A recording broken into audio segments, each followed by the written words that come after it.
El caso de Lady Sannox. Autor Arthur Conan Doyle.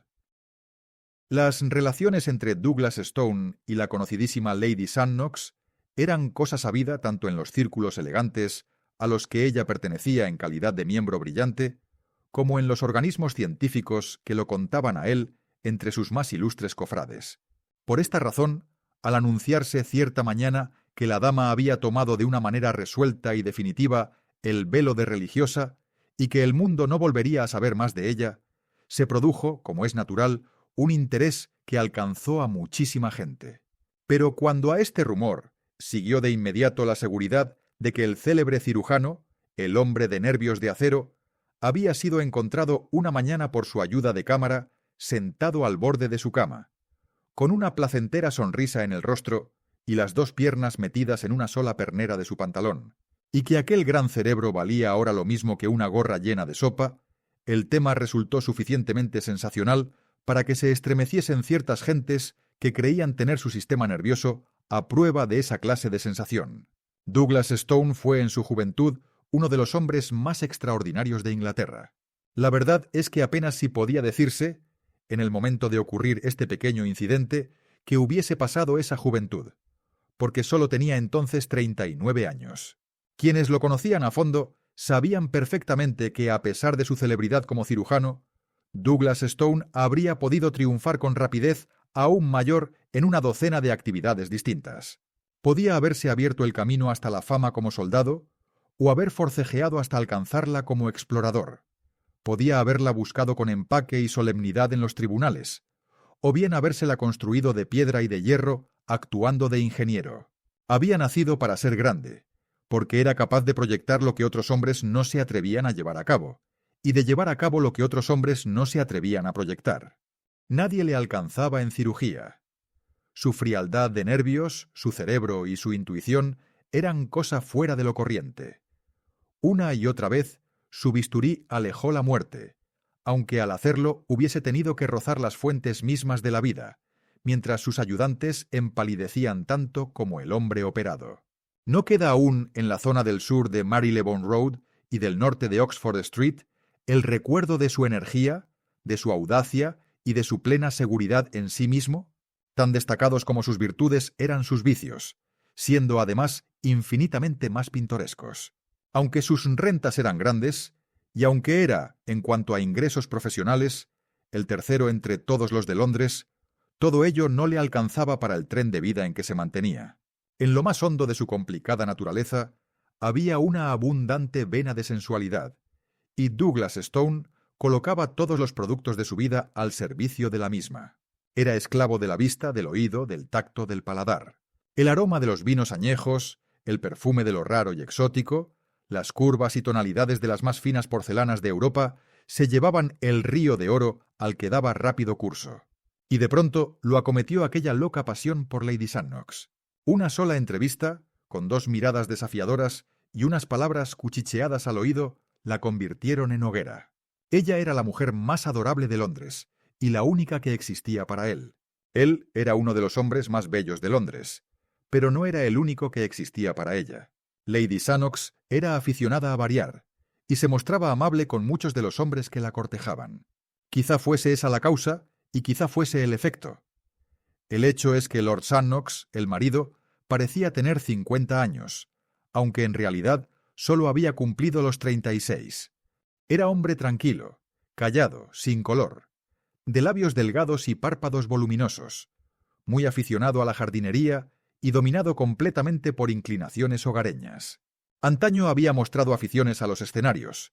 Llegó incluso a alquilar un teatro en Londres, y en el escenario de ese teatro conoció a Miss Marion Dawson, a la que ofreció su mano, su título y la tercera parte de un condado. Aquella primera afición suya se le había hecho odiosa después de su matrimonio. No se lograba convencerle de que mostrase ni siquiera en representaciones particulares el talento de actor que tantas veces había demostrado poseer.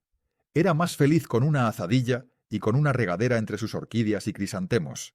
Resultaba problema interesantísimo el de saber si aquel hombre estaba desprovisto por completo de sensibilidad o si carecía lamentablemente de energía. ¿Estaba acaso enterado de la conducta de su esposa y la perdonaba? ¿O era solo un hombre ciego, caduco y estúpido? ¿Era ese un problema propio para servir de pábulo a las conversaciones, en los saloncitos coquetones en que se tomaba el té y en las ventanas saledizas de los clubes, mientras se saboreaba un cigarro? Los comentarios que hacen los saloncitos coquetones en que se tomaba el té y en las ventanas saledizas de los clubes, mientras se saboreaba un cigarro. Los comentarios que hacían los hombres de su conducta eran duros y claros. Solo un hombre habría podido hablar en favor suyo, pero ese hombre era el más callado de todos los que frecuentaban el salón de fumadores. Ese individuo le había visto domar un caballo en sus tiempos de universidad, y su manera de hacerlo le había dejado una impresión duradera. Pero cuando Douglas Stone llegó a ser el favorito, cesaron de una manera definitiva todas las dudas que se tenían sobre si Lord Sannox conocía o ignoraba aquellas cosas. Tratándose de Stone no cabían subterfugios, porque como era hombre impetuoso y violento, dejaba de lado las precauciones y toda discreción. El escándalo llegó a ser público y notorio. Un organismo docto hizo saber que había borrado el nombre de Stone de la lista de sus vicepresidentes. Hubo 2 amigos que le suplicaron que tuviese en cuenta su reputación profesional. Douglas Stone abrumó con su soberbia a los 3 y gastó 40 guineas en una ajorca que llevó de regalo en su visita a la dama. Él la visitaba todas las noches en su propia casa, y ella se paseaba por las tardes en el coche del cirujano. Ninguno de los 2 realizó la menor tentativa para ocultar sus relaciones, pero se produjo, al fin, un pequeño incidente que las interrumpió. Era una noche de invierno, triste, muy fría y ventosa. Ululaba el viento en las chimeneas y sacudía con estrépito las ventanas. A cada nuevo suspiro del viento, oíase sobre los cristales un tintineo de la fina lluvia que tamborileaba en ellos, apagando por un instante el monótono sonido del agua que caía de los aleros. Douglas Stone había terminado de cenar y estaba junto a la chimenea de su despacho, con una copa de rico oporto sobre la mesa de malaquita que tenía a su lado. Al acercarla hacia sus labios, la miró a contraluz de la lámpara, contemplando con pupila de entendido las minúsculas escamitas de flor de vino, de un vivo color rubí que flotaban en el fondo. El luego llameante proyectaba reflejos súbitos sobre su cara audaz y de fuerte perfil. De grandes ojos grises, labios gruesos pero tensos, y de mandíbula fuerte y en escuadra, tenía algo de romano en su energía y animalidad. Al arrellanarse en su magnífico sillón, Douglas Stone se sonreía de cuando en cuando. A decir verdad, tenía derecho a sentirse complacido.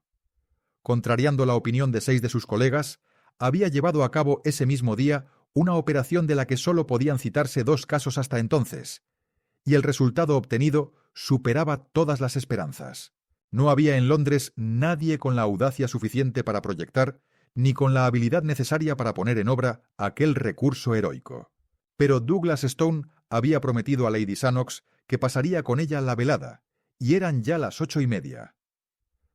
Había alargado la mano hacia el llamador de la campanilla para pedir el coche, cuando llegó a sus oídos el golpe sordo del aldabón de la puerta de calle.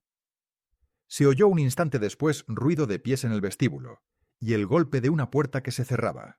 «Señor, en la sala de consulta hay un enfermo que desea verlo», dijo el ayuda de cámara.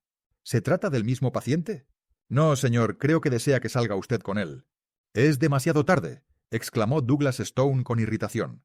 «No iré. Esta es la tarjeta del que espera, señor». El ayuda de cámara se la presentó en la bandeja de oro que la esposa de un primer ministro había regalado a su amo. «Jamil Ali Esmirna». «Ejem. Supongo que se trata de un turco». «Así es, señor». «Parece que hubiera llegado del extranjero, señor, y se encuentra en un estado espantoso». «Vaya, el caso es que tengo un compromiso y he de marchar a otra parte. Pero lo recibiré. Hágalo pasar, Pym». Unos momentos después, el ayuda de cámara abría de par en par la puerta y dejaba paso a un hombre pequeño y decrépito, que caminaba con la espalda inclinada, adelantando el rostro y parpadeando como suelen hacerlo las personas muy cortas de vista. Tenía el rostro muy moreno y el pelo y la barba de un color negro muy oscuro. Sostenía en una mano un turbante de muselina blanca con listas encarnadas, y en la otra una pequeña bolsa de gamuza. «Buenas noches», dijo Douglas Stone, una vez que el criado cerró la puerta. «Habla usted inglés, ¿verdad?» «Sí, señor. Yo procedo del Asia Menor, pero hablo algo de inglés, lentamente. Tengo entendido que usted quiere que yo le acompañe fuera de casa». «En efecto, señor. Tengo gran deseo de que examine usted a mi esposa. Puedo hacerlo mañana por la mañana, porque esta noche tengo una cita que me impide visitar a su esposa. La respuesta del turco fue por demás original. Aflojó la cuerda que cerraba la boca del bolso de gamuza y vertió un río de oro sobre la mesa, diciendo: «Ahí tiene 100 libras, y le aseguro que la visita no le llevará más de 1 hora. Tengo a la puerta un carruaje». Douglas Stone consultó su reloj. 1 hora de retraso le daría tiempo aún para visitar a Lady Sannox. En otras ocasiones la había visitado a 1 hora más tardía. Aquellos honorarios eran muy elevados. En los últimos tiempos lo apremiaban los acreedores y no podía desperdiciar una ocasión así. Iría. «¿De qué enfermedad se trata?», preguntó. «Oh, es un caso muy triste. Un caso muy triste y único. ¿Oyó usted hablar alguna vez de los puñales de los almohades? Nunca. Pues bien, se trata de unos puñales o dagas del Oriente que tienen gran antigüedad y que son de una forma característica, con la empuñadura parecida a lo que ustedes llaman un estribo. Yo negocio en antigüedades, y por esa razón he venido a Inglaterra desde Esmirna, pero regreso la semana que viene. Traje un gran acopio de artículos y aún me quedan algunos. Para desconsuelo mío, entre esos artículos que me quedaban está uno de esos puñales de que le hablo. Permítame, señor, que le recuerde que tengo una cita», dijo el cirujano con algo de irritación. «Limítese, por favor, a los detalles indispensables. Ya verá usted que este lo es. Mi esposa tuvo hoy un desmayo, hallándose en la habitación en que guardo mi mercancía, y se cayó al suelo, cortándose el labio inferior con ese maldito puñal de los almohades». «Comprendo», dijo Douglas Stone poniéndose de pie. «Lo que usted quiere es que le cure la herida». «No, porque es algo peor que eso». «¿De qué se trata, pues?». «De que esos puñales están envenenados». «¿Envenenados?». «Sí, y no existe nadie en Oriente ni en Occidente que sepa hoy de qué clase de veneno se trata y con qué se cura. Conozco esos detalles porque mi padre se dedicó a este negocio antes que yo, y porque estas armas envenenadas nos han dado mucho trabajo. ¿Cuáles son los síntomas? Sueño profundo y la muerte antes de las 30 horas. Y usted asegura que no existe cura posible. ¿Por qué razón entonces me paga una suma tan crecida de honorarios? Ninguna droga existe que pueda curar el envenenamiento, pero sí puede curarla el bisturí. ¿De qué manera? El veneno es de absorción lenta. Permanece horas enteras en la misma herida. Según eso, podría limpiarse a fuerza de lavados. No, porque ocurre lo mismo que con las mordeduras de reptiles venenosos. E1 veneno es demasiado sutil y demasiado mortífero. Habrá que extirpar el órgano herido. Eso es, si la herida es en un dedo, se arranca el dedo. Es lo que decía siempre mi padre. Pero piense usted en dónde está la herida en este caso y en que se trata de mi esposa. Es horrible. Pero en asuntos tan dolorosos, el hallarse familiarizado con ellos puede embotar la simpatía de un hombre. Para Douglas Stone aquel caso era ya interesante, e hizo a un lado como cosa sin importancia las débiles objeciones del marido, diciendo con brusquedad: «Por lo que se ve, no hay otra alternativa. Es preferible perder un labio a perder una vida». «Sí, reconozco que eso que dice es cierto». Bien, es el destino, y no hay más remedio que aceptarlo. Tengo abajo el coche, vendrá usted conmigo y realizará la operación. Estoy dispuesto si no quiere usted tomar un vaso de vino antes de salir a la fría temperatura de la noche». El visitante retrocedió, alzando la mano en señal de protesta. «Se olvida usted de que soy musulmán y fiel cumplidor de los preceptos del profeta. Sin embargo, quisiera que me dijese qué contiene la botella de cristal verde que se ha metido en el bolsillo». «Es cloroformo. También su empleo nos está prohibido. Se trata de un líquido espirituoso y no podemos emplear semejantes productos». «¿Cómo? ¿Consentirá que su esposa tenga que pasar por esta operación sin un anestésico?» «Oh, señor, ella no se dará cuenta de nada. La pobre está sumida ya en el sueño profundo, el primer efecto de esa clase de veneno. Además, la hice tomar nuestro opio de Esmirna. Vamos, señor, porque ha transcurrido ya 1 hora». Cuando salieron a la oscuridad de la calle, una ráfaga de lluvia azotó sus caras, y la lámpara del vestíbulo, que se bamboleaba colgada del brazo de una cariátide de mármol, se apagó de golpe. E1 ayuda de cámara. Pim. Cerró la pesada puerta, empujando con todas sus fuerzas para vencer la resistencia del viento, mientras los dos hombres avanzaban con cuidado hasta la luz amarilla que indicaba el sitio donde esperaba el coche. Unos momentos después, rodaban con estrépito hacia su punto de destino. ¿Está lejos?, preguntó Douglas Stone. «Oh, no. Vivimos en un lugar muy tranquilo próximo a Euston Road». El cirujano oprimió el resorte de su reloj de repetición y escuchó los golpecitos que le anunciaron la hora. Eran las 9:15. Calculó las distancias y el poco tiempo que le llevaría una operación tan sencilla. Para las 10 tenía que llegar a casa de Lady Sandnox. A través de las ventanas empañadas, veía la danza de los borrosos faroles de gas que iban quedando atrás, y las ruedas del coche producían un blando siseo al pasar por un terreno de charcos y de barro. Frente a Douglas Stone, blanqueaba débilmente en la oscuridad el turbante de su cliente. El cirujano palpó dentro de sus bolsillos y dispuso sus agujas, ligaduras y pinzas, para no perder tiempo cuando llegasen. Rabiaba de impaciencia y tamborileaba en el suelo con el pie. El coche fue por fin perdiendo velocidad y se detuvo. Douglas Stone se apeó en el acto, y el comerciante de Esmirna lo hizo pisándole los talones y dijo al cochero: «Espere usted». Era una casa de aspecto ruin en una calle sórdida y estrecha.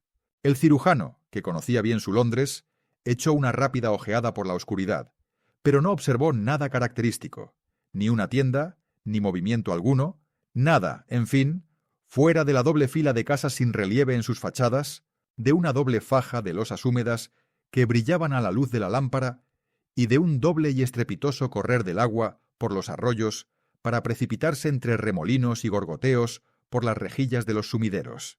Se encontraron delante de una puerta descascarada y descolorida, en la que la débil luz que salía por el abanico de la parte superior servía para poner de relieve el polvo y la suciedad con que estaba cubierta. En el piso superior brillaba una débil luz amarilla en una de las ventanas del dormitorio. El comerciante turco llamó con fuertes golpes. Cuando se volvió de cara a la luz, Douglas Stone pudo ver que su cara se hallaba contraída de ansiedad. Corrieron un cerrojo, y apareció en el umbral una mujer anciana con una velita, resguardando la débil llama con su mano asarmentada. «¿Sigue todo bien?», jadeó el mercader. «La señora está tal como usted la dejó». «¿No habló?». «No, duerme profundamente». El comerciante cerró la puerta y Douglas Stone avanzó por el estrecho pasillo mirando con sorpresa en torno suyo. No había ni linóleo, ni esterilla, ni percha de sombreros. No vio otra cosa que gruesas capas de polvo y tupidas orlas de telarañas por todas partes. Sus firmes pisadas resonaban con fuerza por toda la casa en silencio, mientras subía detrás de la anciana por la tortuosa escalera. No había alfombra. El dormitorio estaba en el segundo descansillo. Douglas Stone entró en él detrás de la anciana, y seguido inmediatamente por el mercader. Allí por lo menos había muebles, incluso con exceso. Se veía en el suelo un revoltijo y en los rincones, verdaderas pilas de vitrinas turcas, mesas incrustadas, cotas de malla, pipas de formas extrañas y armas grotescas. Por toda luz, había en la pared una lámpara pequeña sostenida por una horquilla. Douglas Stone la descolgó. Se abrió paso entre los trastos viejos y se acercó a una cama que había en un rincón, y en la que estaba acostada una mujer vestida al estilo turco, con el yashmak y el velo. Solo la parte inferior de la cara estaba al descubierto, y el cirujano pudo ver un corte dentado que zigzagueaba por todo el borde del labio inferior. «Ya perdonará usted que esté tapada con el yashmak, sabiendo lo que los orientales pensamos acerca de las mujeres», dijo el turco. Pero el cirujano pensaba en otra cosa distinta que el yashmak. Aquello no era una mujer para él, sino simplemente un caso. Se inclinó y examinó con cuidado la herida, y dijo: «No existen señales de inflamación. Podríamos retrasar la operación hasta que se desarrollen los síntomas locales». «¡Oh, señor, señor!», dijo el mercader. «No ande con nimiedades. Usted no sabe lo que es esto. Esa herida es mortal. Yo sí que lo sé, y le doy la seguridad de que es absolutamente indispensable operar. Solo el bisturí puede salvarle la vida. Sin embargo, yo me siento inclinado a esperar», dijo Douglas Stone. «¡Basta ya!», exclamó irritado el turco. «Cada minuto que pasa tiene importancia, y yo no puedo permanecer aquí viendo cómo se va muriendo mi esposa. No me queda más que dar a usted las gracias por haber venido y marchar en busca de otro cirujano antes de que sea demasiado tarde». Douglas Stone vaciló. No era agradable el tener que devolver las 100 libras, pero si dejaba abandonado el caso tendría que hacerlo. Y si el turco estaba en lo cierto y la mujer fallecía, La posición de Douglas delante del juez de investigación podía resultar embarazosa. «De modo que usted sabe por experiencia personal cuáles son los efectos de este veneno», le preguntó. «Lo sé, y me asegura que la operación es indispensable. Lo juro por todo cuanto es sagrado para mí. La cara quedará desfigurada espantosamente. Comprendo que la boca no quedará como para besarla con agrado». Douglas Stone se volvió indignado hacia aquel hombre. Su manera de hablar era brutal, pero los turcos hablan y piensan a su propia manera, y no era aquel un momento para dimes y diretes. Douglas Stone sacó un bisturí del estuche, lo abrió y tanteó con el dedo índice su filo agudo. Acto seguido acercó más la lámpara a la cama. Por la rendija del yashmak lo miraban con fijeza dos ojos negros. Eran todo iris, distinguiéndose apenas la pupila. «Le ha dado usted una dosis de opio muy fuerte». «Sí, ha sido bastante buena». El cirujano volvió a contemplar los ojos negros que lo miraban fijamente. Estaban apagados y sin brillo, pero pudo advertir que aparecía en ellos una lucecita de vida y que le temblaban los labios. «Esta mujer no está en estado absoluto de inconsciencia», dijo el cirujano. «¿Y no será preferible emplear el bisturí mientras está insensible?». Ese mismo pensamiento había cruzado por el cerebro del cirujano. Sujetó con su forceps el labio herido y, dando dos rápidos cortes, se llevó una ancha tira de carne en forma de V. La mujer saltó en la cama con un alarido espantoso. Douglas Stone conocía aquella cara. Era una cara que le era familiar, a pesar del labio superior saliente y de la sangre que le manaba. La mujer siguió gritando y se llevó la mano a la herida sangrante. Douglas Stone se sentó al pie de la cama con su bisturí y su forceps. La habitación giraba a su alrededor y había sentido que detrás de sus orejas se le desgarraba algo como una cicatriz. Quien hubiese estado mirando habría dicho que de las dos caras la suya era la más espantosa. Como si estuviera soñando una pesadilla, o como si hubiese estado mirando un detalle de una representación, tuvo conciencia de que la cabellera y la barba del turco estaban encima de la mesa, y de que Lord Sannox se apoyaba en la pared apretándose el costado con la mano y riendo silenciosamente. Los alaridos habían dejado de oírse, y la cabeza horrenda había vuelto a caer encima de la almohada. Pero Douglas Stone seguía sentado e inmóvil, mientras Lord Sannox reía silenciosamente. «La verdad es», dijo por fin, «que esta operación era verdaderamente indispensable para Mary. No física, pero sí moralmente. Entiéndame bien, moralmente». Douglas Stone se inclinó hacia adelante y empezó a juguetear con el fleco de la colcha de la cama. Su bisturí tintineó en el suelo al caer, pero el cirujano seguía sosteniendo su forceps y algo más. Lord Sannox dijo con ironía: «Tenía desde hace mucho tiempo el propósito de dar un pequeño ejemplo. Su carta del miércoles se extravió, y la tengo aquí en mi cartera. Me costó bastante trabajo la puesta en práctica de mi idea. La herida, dicho sea de paso, no tenía más peligrosidad que la que puede darle mi anillo de sello». Miró vivamente a su silencioso acompañante y levantó el gatillo de un revólver pequeño que guardaba en el bolsillo de la chaqueta. Pero Douglas Stone seguía jugueteando con la colcha. Entonces le dijo: «Ya ve usted que después de todo ha acudido a la cita». Al oír aquello, Douglas Stone rompió a reír. Fue la suya una risa larga y ruidosa. Quien no se reía ahora era Lord Sannox. Sus facciones se aguzaron y cuajaron con una expresión parecida a la del miedo. Salió de puntillas de la habitación. La anciana esperaba afuera. «Atienda a su señora cuando se despierte», le dijo Lord Sannox. Luego bajó las escaleras y salió a la calle. El coche esperaba a la puerta, y el cochero se llevó la mano al sombrero.